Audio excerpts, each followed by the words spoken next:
Coach LeBeau, there's a lot of contributions you've been able to give to the game of football.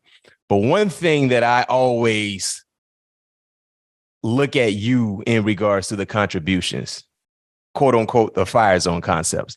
And I can't remember what year it was. It could have been 05, 04, 06, or 07. But as you talk about the stretch line, you walk around and you give us little phrases of encouragement or just kind of joke around with us. And I was like, I wanted to ask Coach LeBeau, because I consider myself to be a historian in the game. I said, Coach, why everybody want to give you like the fire zone creator? Like, where did that come up from? And I remember, I don't know if you were joking or if you were serious. You was like, well, BMac, I'm out playing a ball game with the Detroit Lions. I'm on one side and Night Train is over there with me. And we had 2 wide receivers removed. We were in a cover 2. You said, Train looked at me and said, Dickie, I'm gone. I'm blitzing. And he was like, Train, what you mean you're blitzing? We got 2 receivers in the zone. How am I gonna cover both? And you said, Train, say, cover both of them. I'm blitzing. And that's what's kind of the concepts of the fire zone. I don't know if you remember that conversation we had, but how legit is that? And is that where you actually kind of came up with the fire zone concepts, where you're basically playing man zone along with bringing unexpected pressure? Well, I was looking for a safer way to blitz is where it came from. And the story is correct, but your facts are a little bit off. The one in cover 2 when I first started playing with Night Train, but we played a lot of zone, but we played mostly man. But what happened was, and I'll tell you, we're going back in time here. There was only 31 players on the team, man. So there was 5 DBs, and they didn't have quite as many formations to cover because they only carried 3, maybe 4 wide receivers. So you didn't have 5 wide receivers spread out somewhere because they didn't have them on the team. Well, somebody in the secondary had to learn all the positions, because if one guy got hurt, you could substitute there, but you were down to 4 DBs. 5 is all they carried. 5 DBs was all was on the squad, and if one guy got hurt, I was the guy. I learned how to play both safeties and the other corner. Of course, the other corner was just a reverse side of the field from what I was playing. But we had the left safety go down in a game, and I was playing left safety. And because that was it. When one guy knew my position, and then I went to the other guy who was hurt, wherever he was. And I just played that spot for the rest of the game. So I was over there on the left side with Night Train. And we come out, I let going for a while. And like I told you, man, the quarterbacks feared Night Train, man. You didn't know what he was going to do, and they didn't either.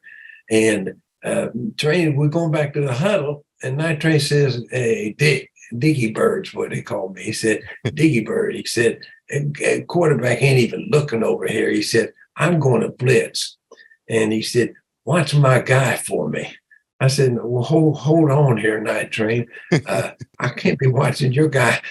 My report here says I got to tie it in, man. I got a guy of my own to watch. He said, watch them both, Diggy Bird. He said, he ain't looking over here. I'm going to get him before he can throw it to my guy anyhow. And he blitzed and sacked the guy. And that was part of the thing of what I would call surprise pressure.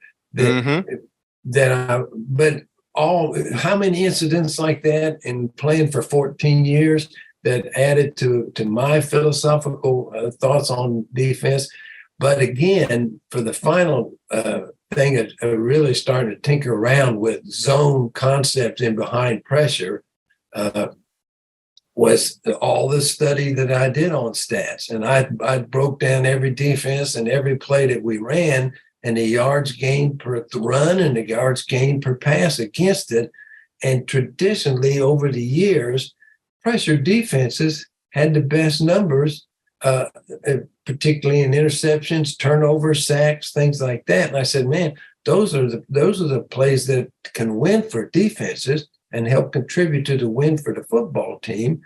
But along with it, they, generally speaking, gave up the biggest plays. Because if somebody fell down, slipped, missed a tackle, it was out the gate for a 50, 60-yard play. And I said, well, what if you could just get a lot of pressure on the dudes and still have a guy or two that didn't have an assignment where he had to go running all over, chasing a guy all over the field, but get to an area. And that's what started it, basically. So you kind of right on your BMac, and you are a historian of the game, because that's a long time ago, man. I remember, because fire zones are something that we ran at Florida State before I was coached by you. And I always wanted to know where this concept came from. And I kept hearing the great Dick LeBeau is the father of the fire zone. And as I look to my right now, one of our infamous fire zones that we used to run, you gave us this poster of the sound fire zone concept that we oftentimes ran with the nickel. With the Shea would blitz, you run a stunt with the Shea coming in as a contained player. James Harris would be the upfield blitzer. The Shea would come right off his butt. And that fire zone was something that we ran a lot out of our nickel package. And I can't remember what year it was, but it says Dick LeBeau 1988. I think that's when you created the sound fire zone concept that defenses are running to this day still on every level. So clearly you need to have your flowers given to you, because you created something, a concept that is ran throughout football, high school, heck, even maybe Pop Warner defenses are trying to run some of this fire zone concepts.